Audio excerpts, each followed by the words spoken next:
ये घर की लड़ाई को सड़क पर क्यों ले जा रहे हैं? आपको चिराग पासवान से लड़नी है तो राजनीतिक लड़ाई लड़ो ना।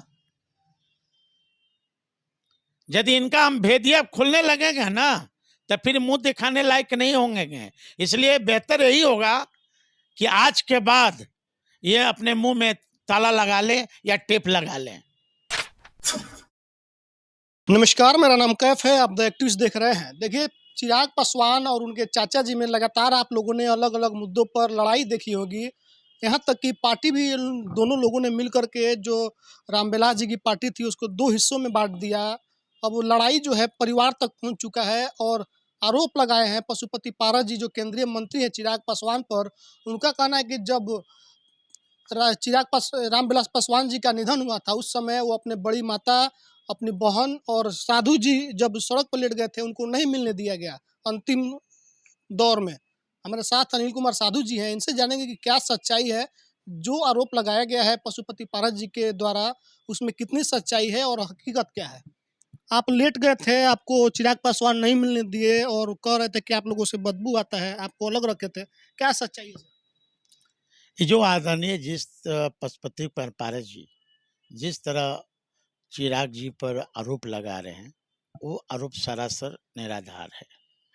और जिस दिन स्वर्गीय रामविलास पासवान जी का दिल्ली से अर्थी कलश आया था उस समय मैं और हमारी पत्नी और हमारे बच्चे और हमारी सासू माँ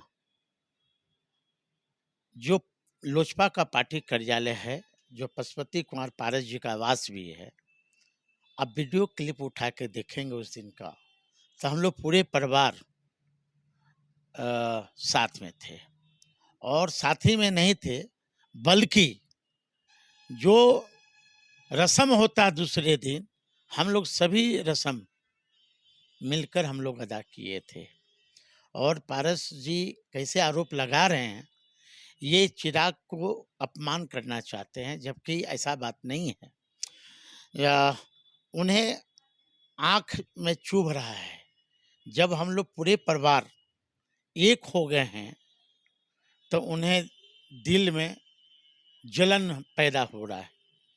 यही पशुपति कुमार पारस जी चाहते थे कि इनके बेटी और दामाद और मेरी सासू माँ एक नहीं हो। ये कोई दूसरा अलग थलग करने वाला नहीं व्यक्ति था, वो पशुपति कुमार पारस जी थे।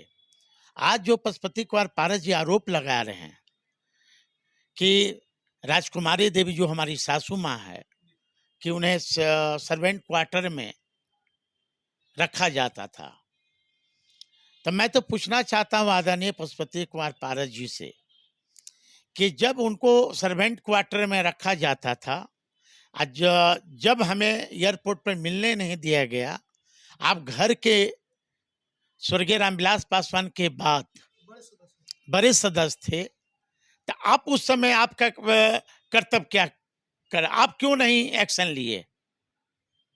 इसके मतलब पशुपति कुमार पारस जी भी दोषी हैं, जबकि ऐसा बात नहीं है।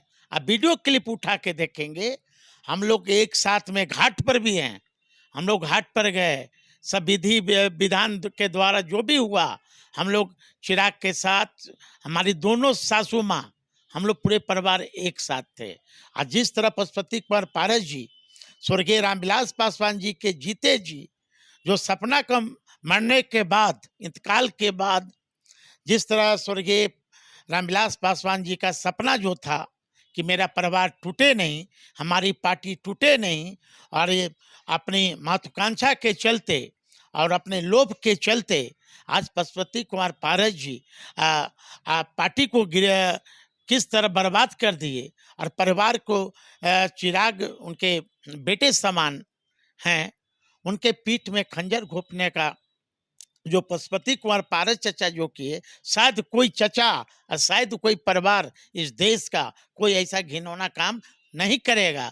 यदि पशुपति कुमार पारस जी का यदि हम भंडाफोर पोल खोलना लगे सरबन्नी गांव से लेके पटना तक, दिल्ली तक, तो फिर शायद जनता के बीच मुंह दिखाने लायक ऐसा नहीं। पोल खोलने की बात कर रहे हैं, क्या मामले चीजें हैं जिनका पोल खोलेंगे आप? ये घर की लड़ाई को सड़क पर क्यों ले जा रहे हैं?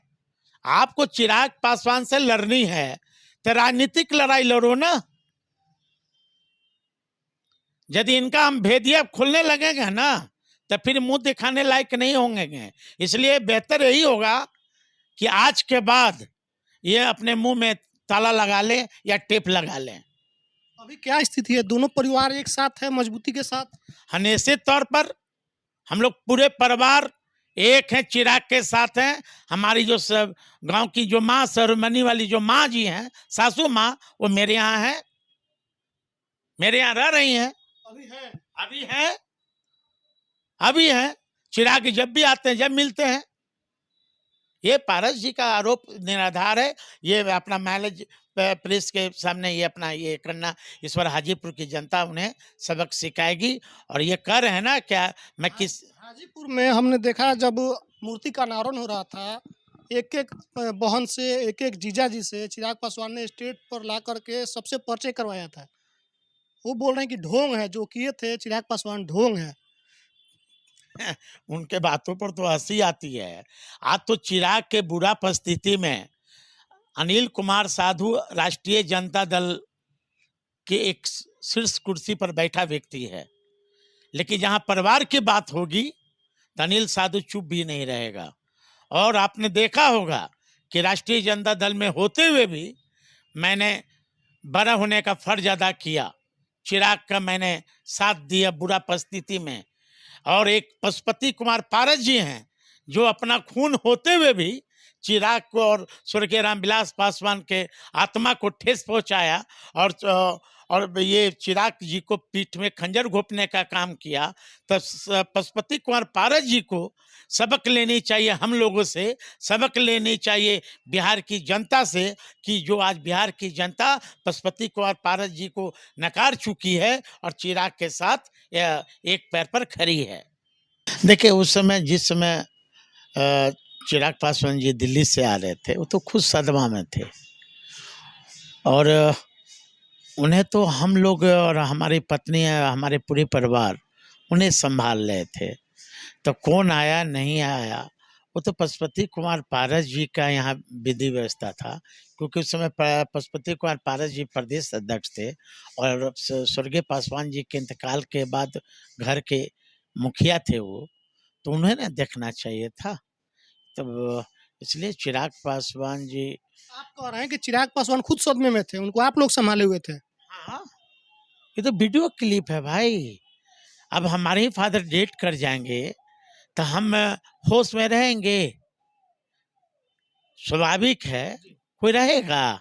एक जिसके साया हट जाए घर से, शरीर से, जिसके पिता का चला जाना, वो तो खुद सदमा में थे ना। इसलिए पशुपति कुमार पारस जी कभी नहीं चाहते कि पूरे परिवार एक हो। चलिए, तो हमारे साथ अनिल कुमार साधु जी थे, जो पशुपति पारस चाचा ने जो आरोप लगाया है चिराग पासवान पर, उस पर इन्होंने साफ तौर पे अपना बयान दिया है। इनका कहना है कि जो भी वो बोल रहे हैं सब निराधार है, कोई इस बात का औचित्य नहीं है, ना ये बात सही है। उस दिन हम सभी लोग हर एक जो क्रियाकलाप था उसमें शामिल हुए थे, अच्छे से दर्शन किया था, अंतिम यात्रा में शामिल हुए थे। बिल्कुल ही ये गलत आरोप है। आपकी क्या प्रतिक्रिया है, जो भी है कमेंट करके बताइए। फेसबुक पर देख रहे हैं शेयर कीजिए, यूट्यूब पर देख रहे हैं घंटी बजा को चैनल को सब्सक्राइब कीजिए। धन्यवाद।